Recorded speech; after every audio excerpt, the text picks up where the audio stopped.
Okay, the record is on, ladies and gentlemen. Now let's take a look at the next example. Last week we already have the session about the flexural members. Okay, I shouldn't have gone up that far, but the point is this. Now we know we are dealing with the flexural members, and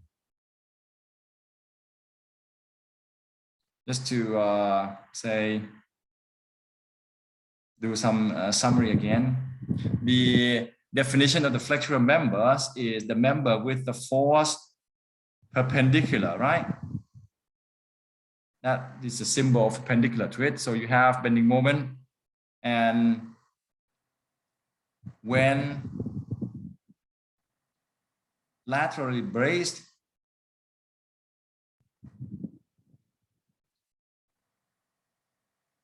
your nominal can reach MP. Okay, so that's the new behavior that we learn. Okay, because the stress in the beam will be like this. That's a stress at plastic. Okay, and MP is going to be based on that. So when your beam is laterally braced, there is no question that it is going to reach the MP. Okay, but we also have to say global buckling of the entire member,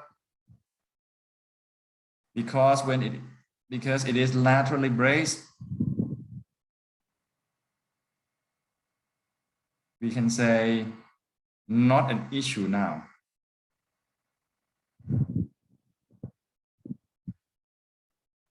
So your nominal moment is going to be MP, but then you have to check another thing, just like compression member, that is local buckling.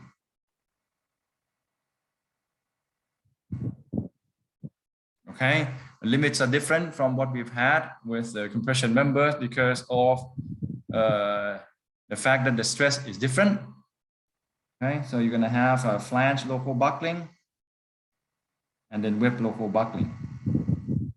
FLV, that's flange local buckling, and then web local buckling. Again, you now know that this is not an issue with hot roll. Okay, while flange local buckling is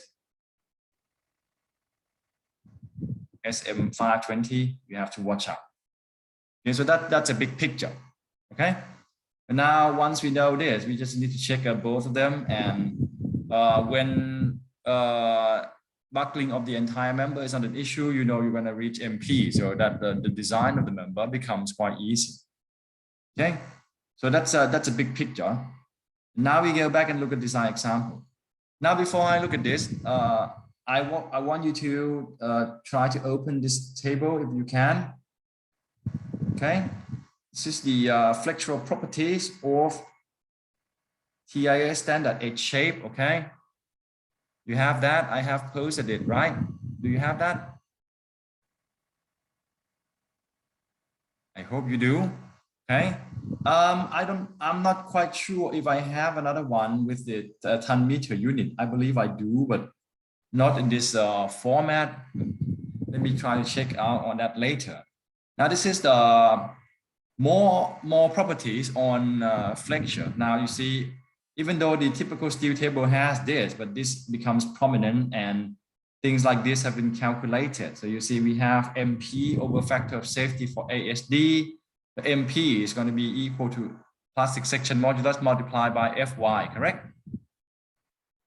And then for LFD, for MR, now MR is 0.7 Fy multiplied by Sx, we mentioned that. It's available here as well, divided by factor of safety. And now we are going to have LP and LR as well, which we will mention that in the future. And then we have the shear capacity as well. Okay.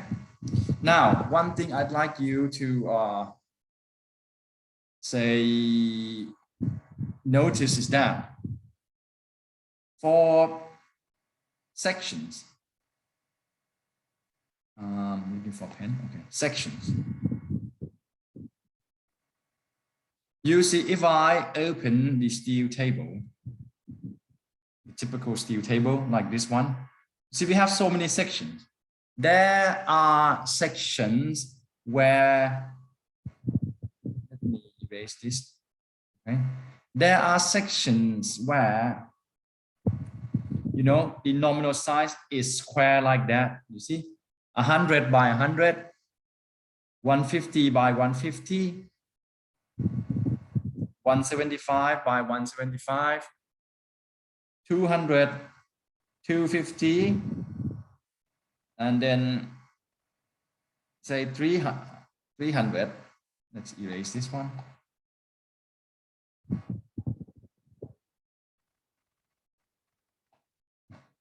300. Okay, now, oh, wrong one, sorry. The sections with the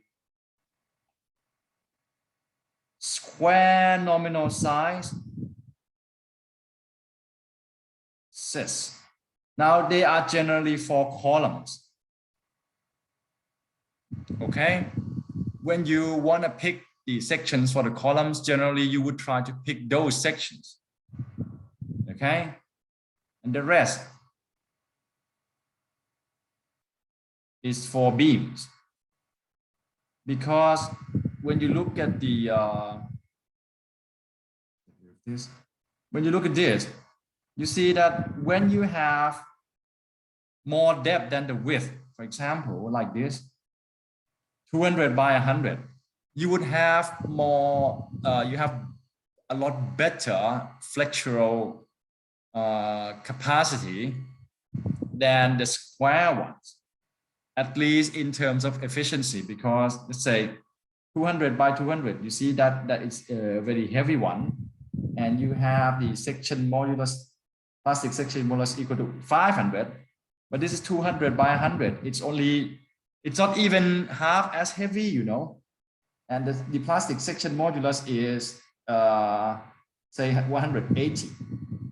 So it's still less, but you see, you compare the weight and you look at the beam that pretty much has the same weight, say 250 by 175. See, that's pretty much the same weight. This is slightly less, but you look at the plastic section modulus here, that's already more. Okay, so whenever you should not try to use these square sections for beams. Okay, generally they are meant for columns. All right, so now let's take a look at this example. At last, you see, one problem that we have in this country is that the sections available are not that many, because TIS imposed the limitation on the sizes that they can manufacture. I think maybe, say, somebody may be working on that to increase that, but I don't know how successful they are going to be in the future. So from time to time, you may not be able to find the section big enough to handle bending moment. So what they generally do is that they would add the plate here on top and bottom to increase the flexural capacity of the beam. So when the plate is added, plates are added,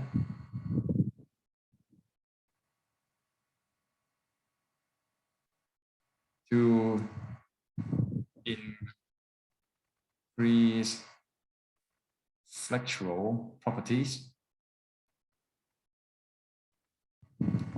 Now, when they are added, you need to just be able to recalculate the section properties, right? And the funny thing is this, Ajahn Suthat used to give this as an exam in the past, say how long you have to say strengthen the section by adding the plate like this.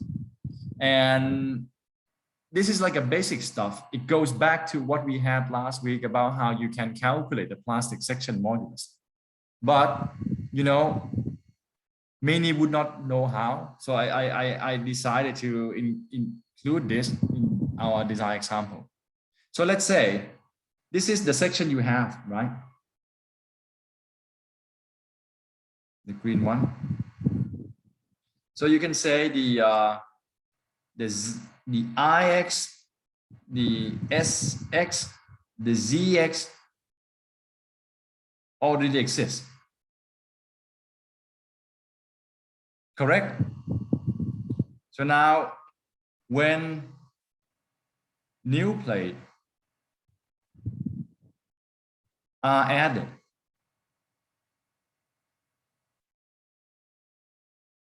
how are you going to calculate new properties quickly? Now, I think sometimes when you pass a class and then you do it well, and you know, in the end, you cannot bring your knowledge to apply with some situation. I don't know what good grades mean. In the meantime, I got bad grades in some of the basic classes, but I would never forget the basic stuff like this. So let's say you have the inertia, the elastic section modulus, and Z. How would you recalculate this very quickly?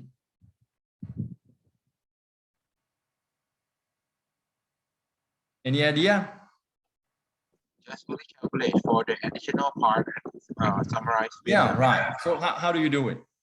The I new would be equal to the OIX, right? Then plus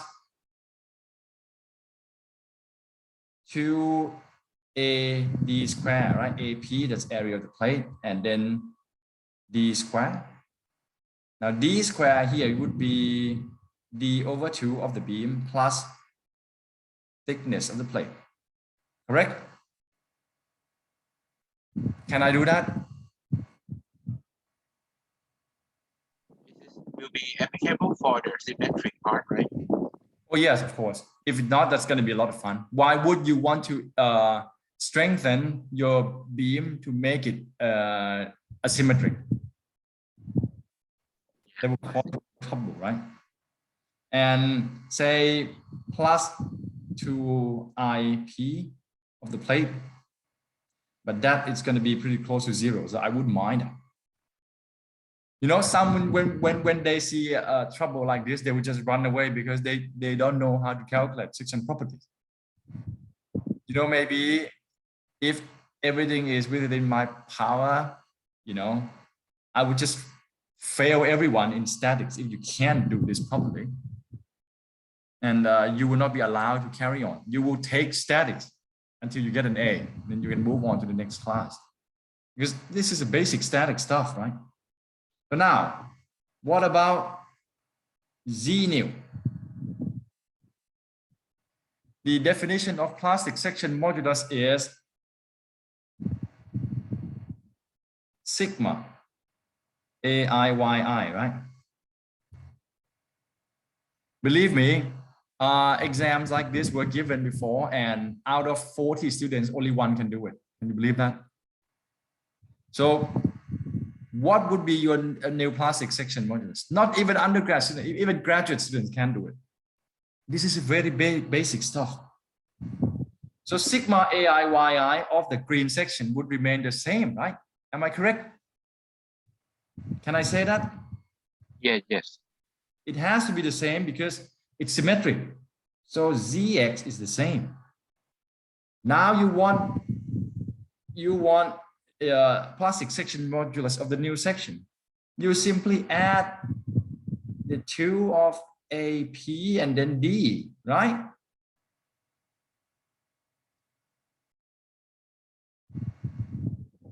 And that is the same. So that's it. Neoplastic section modulus. Without going crazy, how am I going to do it? You just make use of the one you have and then add the new ones coming from the plate, right? that simple. And yet almost no one can do it. That's unbelievable. I like this problem because it's realistic and it's practical, because many engineers would do it. Sometimes maybe you order the sections, you have the section in stock, but it doesn't pass the deflection criteria. What do? You order a new one, you just add the plates to increase the moment of inertia. And if you have a problem with bending moment for some small section, you just add the plates, to cover that section that doesn't pass bending moment. And so say you should know now that S new, it's going to be I new divided by D over 2 plus TP now, right? Simple as that. But that's it. That's all I want to share. If you could try by maybe picking up some section and add some plates, okay? All right, so we are ready to move on to the next example. Now it's time to do some calculation stuff for your bending moment, right? Or your beams, I can say that. So let's begin with the evaluation problem.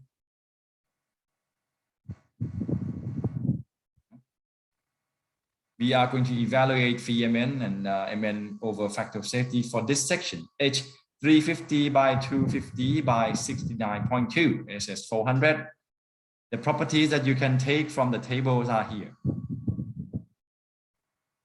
Okay, so you can go back to steel table. It's 350 by 250. Let me erase this. So this guy. Oops, sorry.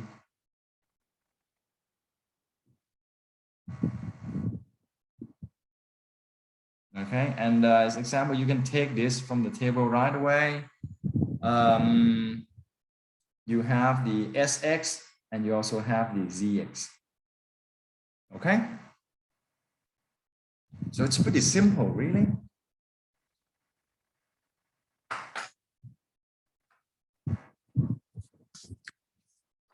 I got a backache yesterday from sitting too long and work, maybe. So now, say we check first is local buckling.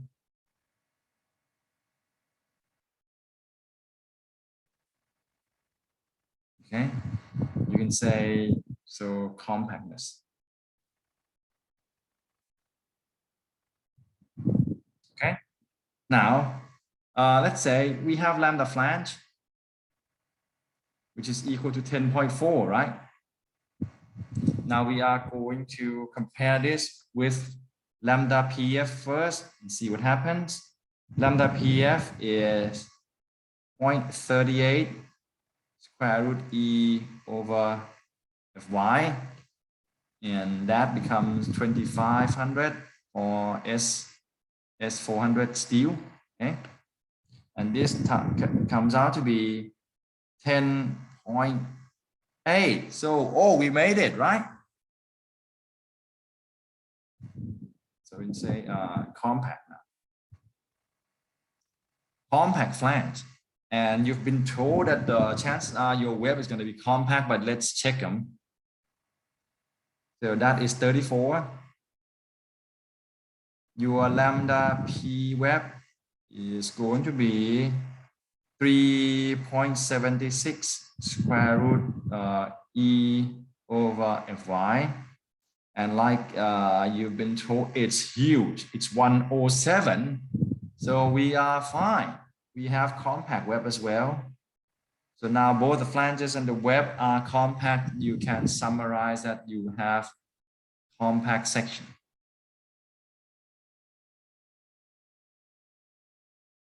Okay, so now we move on here. The second one is the, say, I don't have a name for it.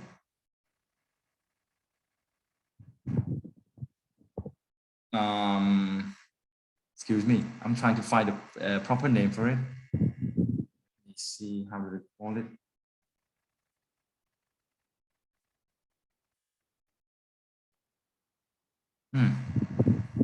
I don't have it. Sorry, guys.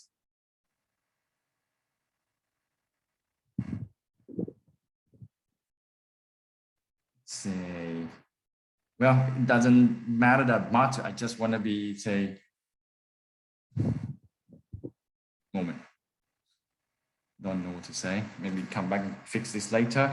So nominal moment, because if you know the beam is laterally supported, your nominal moment is just going to be equal to Fy and Zx, right? We talked about this.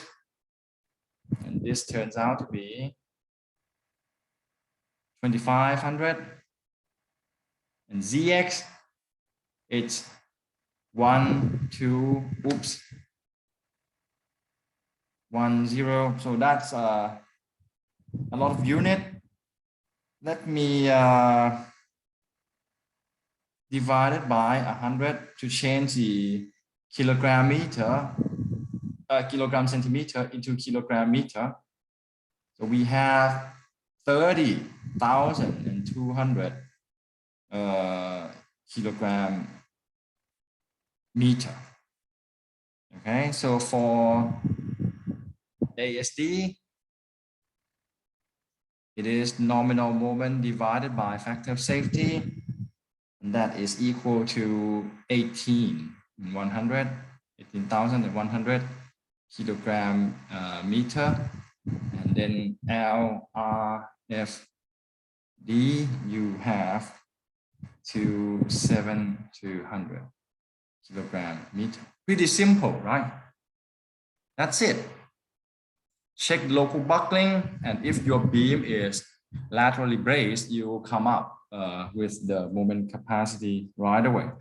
Is there any question? No, I suppose not.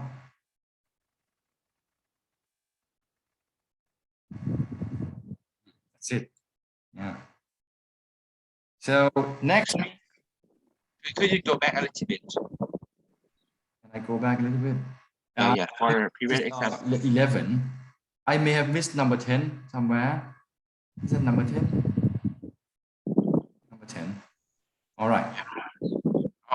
After I calculate for the nominal moment, it will become 250, not 200. Am I right? 250. Yeah, 30,250 for the MN. Which one? For the MN. For the second step, right? Calculate. You write it to 30,200. But I have used calculator to recheck again. It will become 30,250. Oh, I use 3 significant figures. Okay. That's but thanks anyway. So then that's it. Okay. Now I don't know why I skipped another problem, but we don't have that, so it's fine. So as simple as that. Let's say, let me add another one. Example 10A. Let's evaluate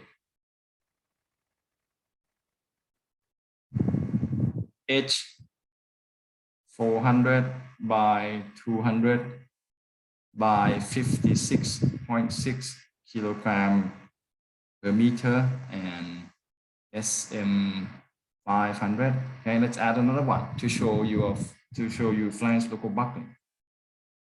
Okay, and the properties. Now we have Sx equal to 1010 cubic centimeter. Plastic section modulus 1130 cubic centimeter. The ratio of flange slenderness BF over 2 TF taken from the table, that's 9.05, no unit, and H over TW taken from the table, that's 48.9. Okay, so say step number 1, local buckling. All right, and say flange. Did I write flange for buckling there? You know what? Maybe when you check something like this, you should write something in the front like flange, local buckling, web, local buckling. That'd be nice. Okay. So flange, local buckling. Now your lambda flange is 9.05. You know that's going to be close because lambda PF this time, remember, because we use SM 520, so the limit is going to be lower, square root E over Fy.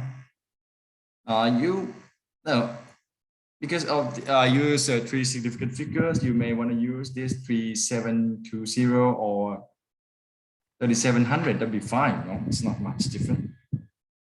But here, you see, this guy is only 8.9. So now the flange slenderness ratio exceeds the limit, as you can clearly see. So when that happens, you need to check lambda R of the flange. This time is, excuse me, it is 1.00 square root E over Fy. So that is 23.4. So we've been told that you know, some may exceed the lambda P, but nothing will exceed this. So now you have non-compact. Okay, and then web local buckling. Lambda web is that one, 48.9. You're going to compare that with lambda P of the web, which is 3.76 square root E over Fy, and that is 88.1. So we have compact section. So this time we have to conclude that we have non-compact section. Okay, so this section will not reach MP because flange local buckling may occur to prevent that. All right. So step number 2, how do I name that one? Oh, it's moment. Okay.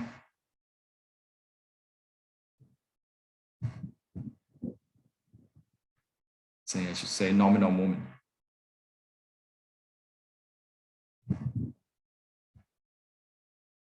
Okay. So now you have to identify this because it's non-compact. So when you go back and look at your chapter 4, now you are in this second zone, right? But that becomes your formula. And I don't remember if I have mentioned this, because if you calculate and your lambda is less than lambda P, if your lambda is less than lambda P and then you use this formula, this term will become negative, correct?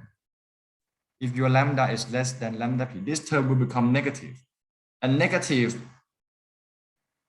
meets with negative, that means it will turn into positive. So if you use the wrong formula, if this becomes positive, it means that your nominal moment is going to be greater than MP, and that is absolutely fatal. Okay? It's unacceptable. So you must know right away. So now we know that we have the non-compact section. So our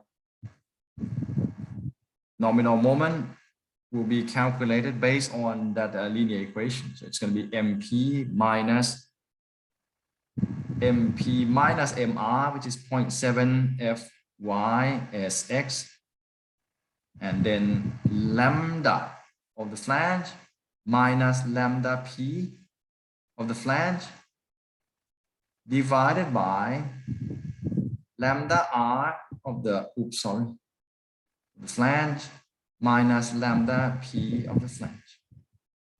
Okay, so because you know this is Fy and MP has Fy, so I'm just gonna use the plastic section modulus instead, minus Zx minus 0.7 Sx, right? And then this term is the same. Let's write it down. Don't be too lazy. Lambda minus lambda PF over lambda RF minus lambda PF. And this entire thing will be multiplied by Fy in the end. Can I do that? Of course I can. To help facilitate the calculation a little bit, that becomes 1130 minus 1130 minus 0.7 multiplied by Sx, which is 1010, and then this is 9.05 minus 8.9. You see that's going to be positive. And then lambda r is 23.4 minus 8.9. Okay, and this whole thing is multiplied by Fy. Okay, and that gives us 41.9 multiplied by 10 to the power of 5 kilogram centimeter. And that's 5, so I can easily say that this is 41.9 ton meter. So that's my nominal moment. Okay. So is there any question?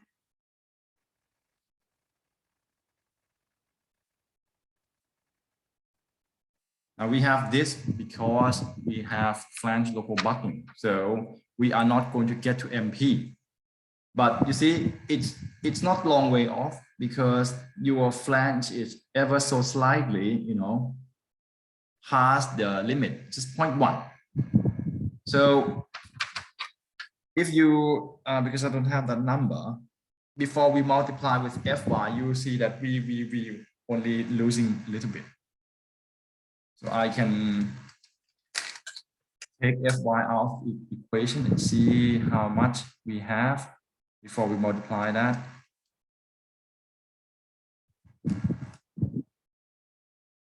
So it's about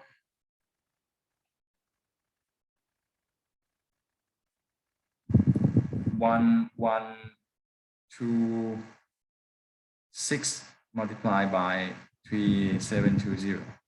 So you see, it's down only a little bit from the full number that you can reach plastic because it's not that, you know, slender at all. It's just a little bit above the limit.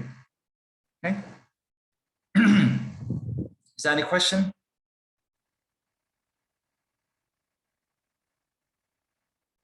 Very, very simple.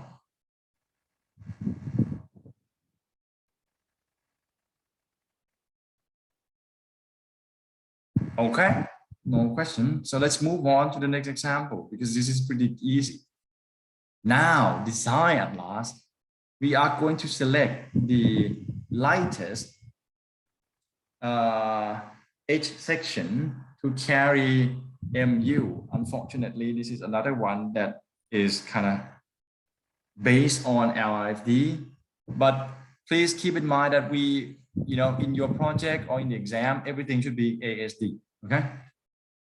So here, when you know this is MU ultimate moment, so that's LRFD. Okay. So now, what do you know? I forgot to include this. The beam is 12 meters long. Maybe. Actually, it doesn't really matter, right? Does it? All right. Maybe for deflection in the future. Because you are given the MU. So we need nominal moment, right?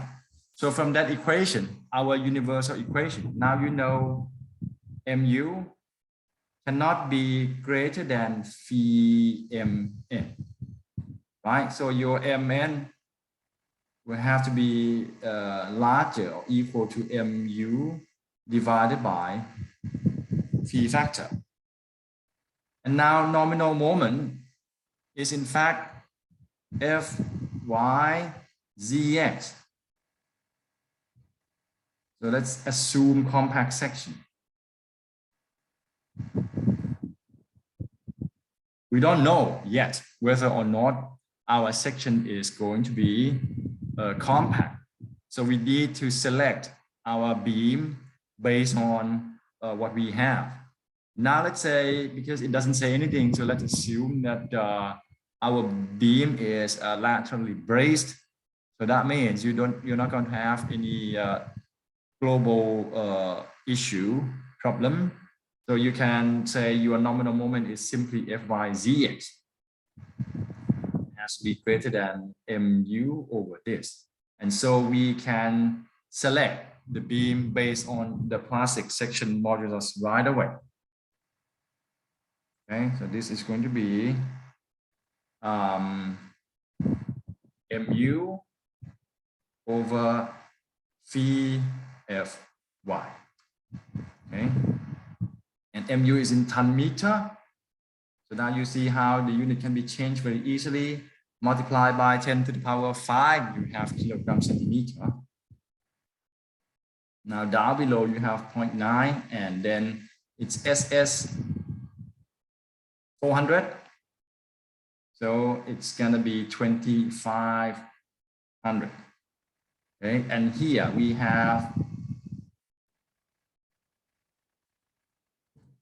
3300 cubic centimeter. And now you have this. You see how useful that we have the table that is sorted with the plastic section modulus, right? Which one? Not this one. That's the one.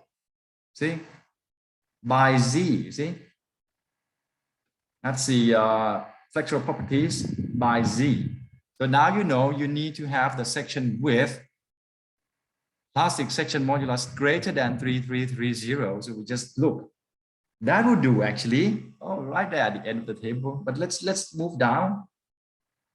See, that's slightly less. You may not be too happy with it. And you see, the way good engineers who select the section is that they will also look at the weight of the section. As you see, 450 by 300. It weighs 145 kilogram per meter. And you have Z only that much, and it doesn't even meet the number that you're looking for. But when you move up, you meet another one, 600 by 200. But it's lighter, you see, and it has greater number as well. You move on up a little bit more. Now that section, remember, it's a square one. So this is the section that is probably best for column. And you see how heavy it is. It's like 50% more, but you only gain a little bit. Plastic section modulus. When you move up, the section is, it gives you more number, but it is also heavier. So now you see that would probably be our best selection. You see that? Is that a question?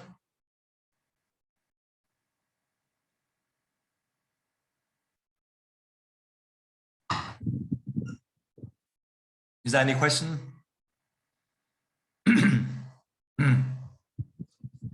Well, if there isn't, let's complete this. So we'll try this. Oh.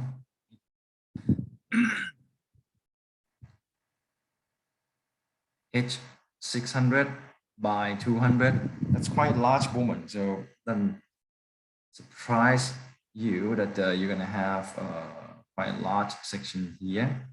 And now once you have this, you can go back to your steel table and look at the property of this. Now it's this one, right? 600 by 200 by 120, and you can pick up the ratio of the flange slenderness and web. You can tell right away. You just look at the numbers that you're gonna have compact section, right? But let's be professional and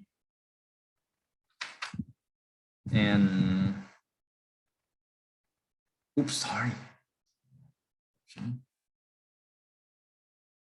Local buckling, flange, local buckling. Now you have lambda flange is equal to what we have here. I got it somewhere here. That's 503. Compare with 0.38 square root E over Fy, which now you know it's 10.8. So that is less. So you have a compact flange. And for the web local buckling, you're sure gonna have that, right?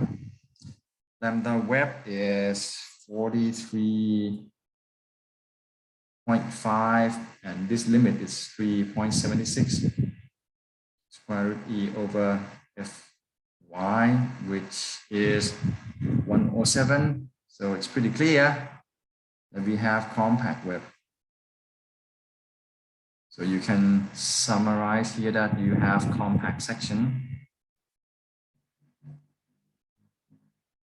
And you say nominal moment.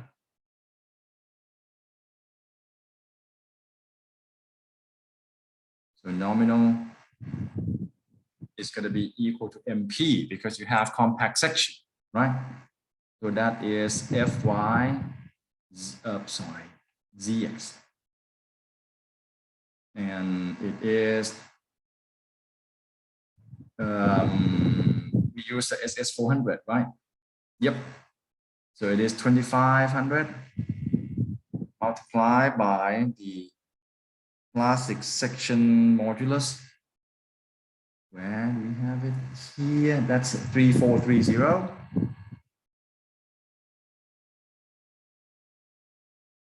Divided by 10 to the power 5. That is equal to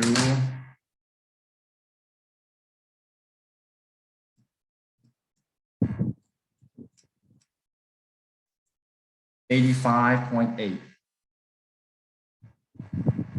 ton meter. So VMN, that's 0.9, 85.8.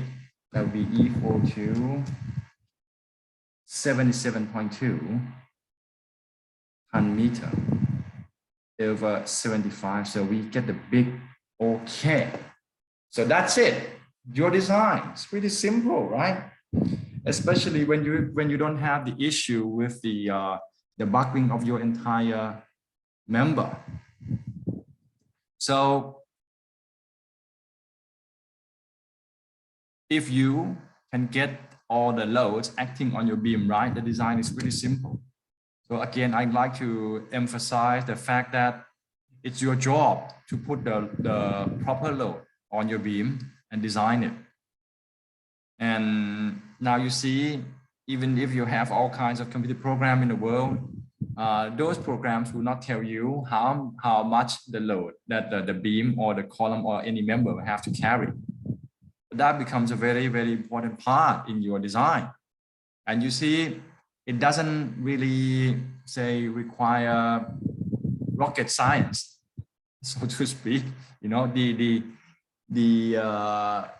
finding the loading criterion, put it on your sections or your members. Okay, is there any question, folks?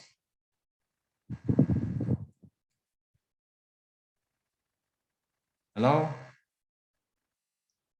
Is my handwriting still holding up okay? Is there any part where you cannot read?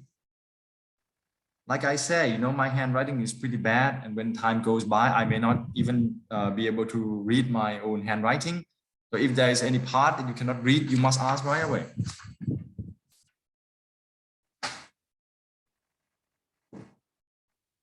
Okay, no questions. So let me stop the record first.